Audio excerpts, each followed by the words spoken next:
Hey everyone, welcome to the next episode of Let's Create I almost said Breath of the Wild since we've been working on that one so much. Black Ops Zombies tutorial series.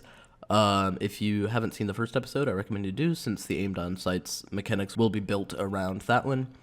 So let's jump right into it.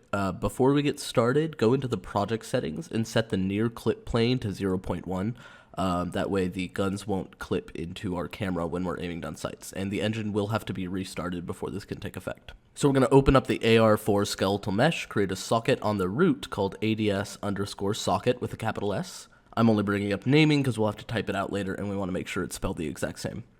So bringing it up in line with the iron sights, for me that was negative 17.5 on the Y. And then in the first person character, in the construction script, promote the weapon placement relative location to a variable called weapon placement location. In the first person character, create a custom event called ADS. On the right mouse button pressed, if the equipped gun is valid, call ADS.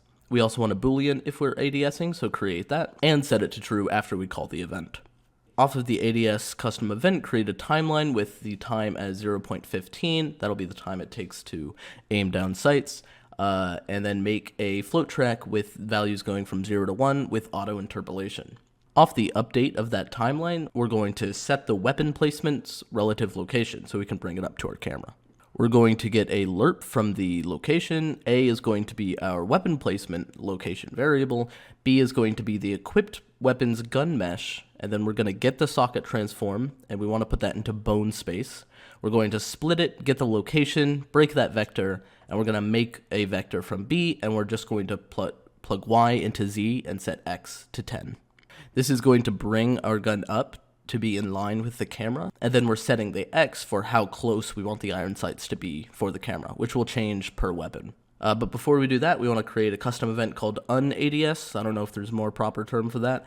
And we're just going to plug it into the timeline reverse and plug that into right mouse button release if equipped weapon is valid.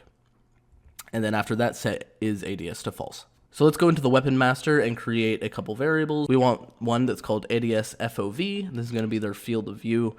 When we ADS, I'm going to make it a float of 75 by default. We're going to make another float called ADS distance to camera, and I'm going to default that to 10. Back in the first person character, get ADS distance to camera for the X value of the B value in the lerp. After we set the relative location, we also want to set the camera's field of view. So from that, get a lerp. A is going to be 90, which is our default. B is going to be our ADS FOV. We also want to get rid of bullet spread when we're ADSing. So in the fire trace function, we're going to get the forward vector times max fire distance. We're going to add a plus vector between that and then where we add it to the world location. And then off of the B value, we want to pull off a select, and the index is going to be if we're ADSing. If we are not, we can plug in all that other code we had for bullet spread, and if we are, we're just going to leave it at 0, 0, 0. And that's essentially it. If you go and test it now, you see if we hold down the right mouse button, the gun snaps up to our camera. If you want to change the speed at which it does this, just change the length of the timeline, and you can also do the trick that we did in the last episode where you make the timeline 1 second, and then you put a variable in each gun, depending on how fast you want it to aim down sights.